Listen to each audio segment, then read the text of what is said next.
आंध्र प्रदेश में 13 मई को लोकसभा एवं विधानसभा के चुनाव होने जा रहे हैं।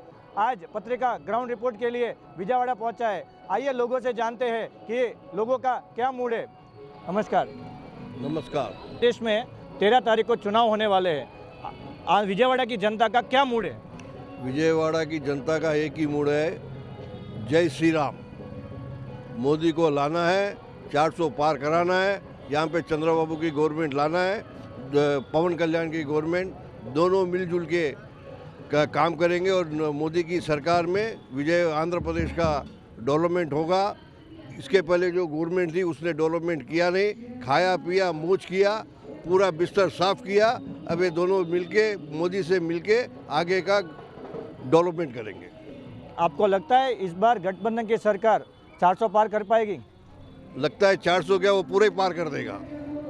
आंध्र प्रदेश में इस गठबंधन की सरकार कितने सीटें ला सकती है?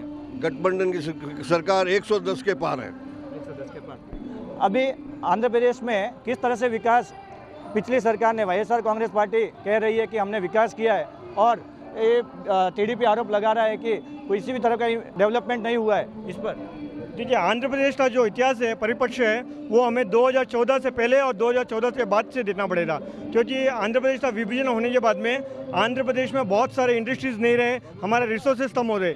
2014 से 2019 के बीच में चंद्रबाबू नायडू ने मोदी सरकार के सहयोग के साथ में आंध्र प्रदेश को डेवलप करने था, यहाँ पर नए नए इंडस्ट्रीज लाने था, यहाँ पर नए वेंचर्स लाने का बहुत कोशिश किया और उसमें बहुत सा कामयाबी हुए। बट फिर उसके बाद में 2019 से 2024 के बीच में जब गवर्नमेंट बदल गई तो इनका एजेंडा बदल दिया। इनका एजेंडा बिल्कुल डेवलपमेंट नहीं था, इनका वेलफेयर है। देखिए, वेलफेयर भी जरूरी है, लेकिन डेवलपमेंट के साथ में वेलफेयर जरूरी है। वेलफेयर के साथ में डेवलपमेंट नहीं चलता है, डेवलपमेंट के साथ में वेलफेयर चलता है। तो जो डेवलपमेंट का एजेंडा है वो सबसे आगे होना चाहिए और उसके पीछे वेलफेयर का एजेंडा होना चाहिए। तो वो उसी में इन्होंने डेवलपमेंट पे कोई ध्यान नहीं दिया। यहाँ पर इस 5 साल में कोई नई इंडस्ट्रीज नहीं आई, किसी भी तरह का रोजगार तैयार नहीं हुआ है। तो आज आप देखिए तो आंध्र प्रदेश में लगभग 20% जो पॉपुलेशन है, जो न्यू यंग पॉपुलेशन है, यानी 18 से 25 साल की उम्र में, उनके लिए क्या अपॉर्चुनिटीज़ है? कोई अपॉर्चुनिटीज़ नहीं है। वो सब आंध्र छोड़ के अलग अलग राज्य में जा रहे हैं। विपक्ष आरोप लगा रहा है कि व्यापारी वर्ग जो बीजेपी सरकार से काफ़ी नाराज है, क्योंकि जिस तरह से जीएसटी जो लगा रही है उसके हिसाब से व्यापारी वर्ग बहुत नाराज है। इस पर क्या कहते हैं? व्यापारी वर्ग कोई नाराज नहीं है। मैं 40 साल से यहाँ हूँ, 40 साल से विजयवाड़ा में हूँ। मैंने पहले कभी इतना टैक्स भरता नहीं था। मोदी जी के ये जीएसटी लगाने के बाद मैंने लगभग हर साल लगभग 18 लाख का टैक्स मैं भर रहा हूँ। अभी ऐसी कोई आपत्ति नहीं है। लेकिन अभी ये जगन मोहन रेड्डी की सरकार आने के बाद मेरा भी ऐसा मन कर रहा है कि ये आंध्र प्रदेश छोड़ के दूसरी जगह पे चले जाऊँ। अभी आगे कैसा हमारे टीडीपी बीजेपी और जनसेना की पार्टी आएगी उसके ऊपर हम विचार करेंगे भाई इधर रहना है कि आगे जाना है करके। और आंध्र प्रदेश में दक्षिण में बीजेपी का इतना वर्चस्व नहीं है। हर बार दक्षिण में आने के लिए बीजेपी को किसी न किसी के साथ गठबंधन करना पड़ता है। इसके कारण पॉलिटिकल कारण है। ये कारण है, ये कारण है, ये गठबंधन का नहीं है। गठबंधन अपनी जगह सही है, ये आपसी का मतभेद भी नहीं है। इसमें प्रांतीय जो जरूरत होती है ना प्रांतीय पार्टियों की, उस हिसाब से गठबंधन टूट जाता है। बाकी गठबंधन अपनी जगह सही है। आज 5 साल गठबंधन नहीं था, 5 साल के बाद फिर गठबंधन हो गया। कारण क्या था कि उनके कोई मतलब विभेद नहीं था, सिर्फ इतना था कि अपने प्रांतीय के कारण, अपने जरूरतों के कारण वो अलग हो गई है। मगर बीजेपी का वोटिंग यहाँ पर मिनिमम अगर वो सही ढंग से देखा जाए तो 10 to 15% है हर डिस्ट्रिक्ट में। मगर कारण यही है कि गठबंधन अब के बार मजबूत हुआ है और ये मजबूती आगे दिखेगी। आप पता है कि प्रवासी जो दक्षिण में रहते हैं चुनाव के टाइम में वो दिखते नहीं हैं और उनका मतदान प्रतिशत बहुत कम रहता है। दिखते नहीं है बोल के नहीं है, इस बार ये समर वेकेशन आने से बाहर चले गए, नहीं तो रहते जरूर है। ये टाइम समर पीरियड होने से फिर भी बहुत कोशिश कर रहे हैं कि उनको बुलाने की, और बहुत लोग अपने आप आ भी रहे हैं।